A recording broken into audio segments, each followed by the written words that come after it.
అండి. మరి ఎన్టీఆర్ గారు ఈ మంత్ 18th రోజు ఆంధ్రప్రదేశ్ లో ఫ్యాన్స్ యూనియన్ పెట్టబోతున్నారు.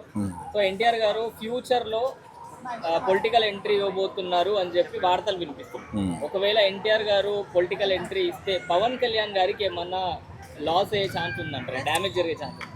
అంత ఏముండదండి. ఎందుకంటే ఎవరు సహాయం చేసే గుణం ఉంది, ఎవరికి ఆదుకునే సత్తా ఉందనేది ఆలోచిస్తారు తప్ప ప్రజలు ఒకరికి వల్ల ఒకరికి డ్యామేజ్ అయ్యే అవసరం లేదు. ఎందుకంటే ఈయన ఇప్పుడు ఫ్యాన్స్ ద్వారాగా సహాయ సహకారాలు చేస్తూ ముందుకెళ్లాలని ప్రయత్నం చేస్తున్నారంటే ఒక 10 సంవత్సరాల కాలం ఫ్యాన్స్తో సేవా కార్యక్రమాలు చేస్తూ మంచి పేరు సంపాదించుకున్న తర్వాత పొలిటికల్ ఎంట్రీ ఇస్తే బాగుంటుంది మన ఎన్టీఆర్ గారు.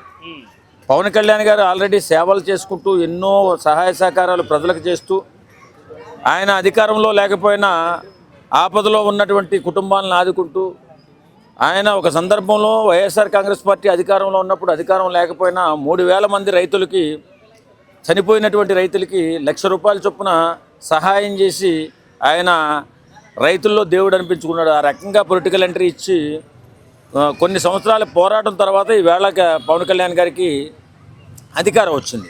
అలాగే ఎన్టీఆర్ గారు కూడా మంచి సేవా కార్యక్రమాలు చేస్తూ ఫ్యాన్స్ ద్వారాగా పేద ప్రజలకు అండగా ఉంటూ గ్రామాలలో కానీ పట్టణాల్లో కానీ ఉన్నటువంటి ఆర్థిక ఇబ్బందుల్లో ఉన్నటువంటి కష్టాల్లో ఉన్నటువంటి వారికి అండగా నిలబడుతూ ముందుకు వెళ్ళినట్టయితే తమిళనాడులో విజయ్ గారు ఏ రకమైన విజయం సాధించారో ఆ రకంగా విజయం సాధించే అవకాశం కూడా రావచ్చునేమో అనుకుంటున్నాం.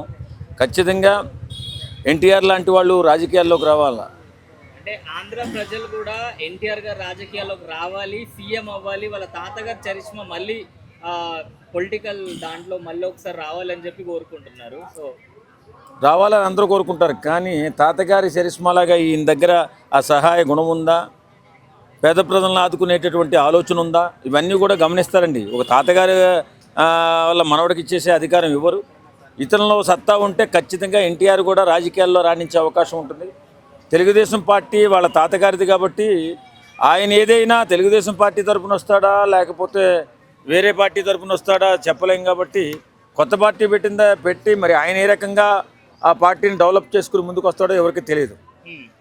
ఏ పార్టీకి ఆయన వచ్చినందువల్ల నష్టం జరుగుతుందో ఎవరికీ తెలియదు.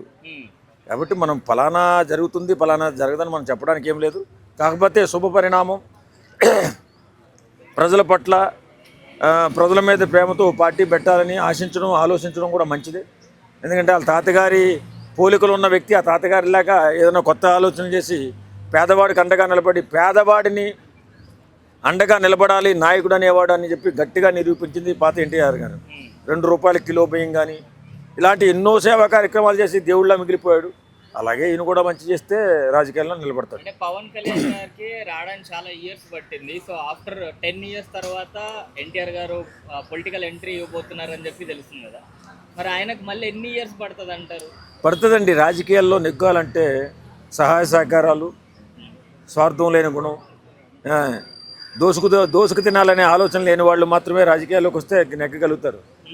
ఈ మధ్యకాలంలో రాజకీయ నాయకులు ఎలా తయారైపోయారంటే ఎలక్షన్లో 100 కోట్లు ఖర్చు పెట్టి గెలిచి తర్వాత 1000 కోట్లు, 2000 కోట్లు, 3000 కోట్లు, 5000 కోట్లు సంపాదించి ప్రజల రక్తాన్ని తాగుతున్నారు రాజకీయ నాయకులు.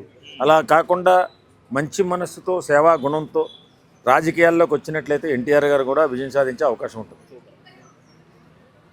అందరికీ నమస్తే, దిస్ ఈజ్ కరాటే కళ్యాణి. మీరు మంచి న్యూస్ చూడాలన్నా మంచి విషయాలన్నీ కూడా తెలుసుకోవాలనుకున్నా కూడా ప్లీజ్ సబ్స్క్రైబ్ వి ఛానల్. హలో అండి, వీటీవీ సబ్స్క్రైబ్ చేయండి. హాయ్ అండి, this is actor Suman. So వీటీవీని లైక్ చేయండి, షేర్ చేయండి, సబ్స్క్రైబ్ చేయండి. Hi hello, I am Shashirekha, miss India. So వీటీవీని లైక్ చేయండి, సబ్స్క్రైబ్ చేయండి, షేర్ చేయండి. ఏమైనా డౌట్స్ ఉంటే కామెంట్ బాక్స్లో కామెంట్ చేయండి. Thanks for VTV.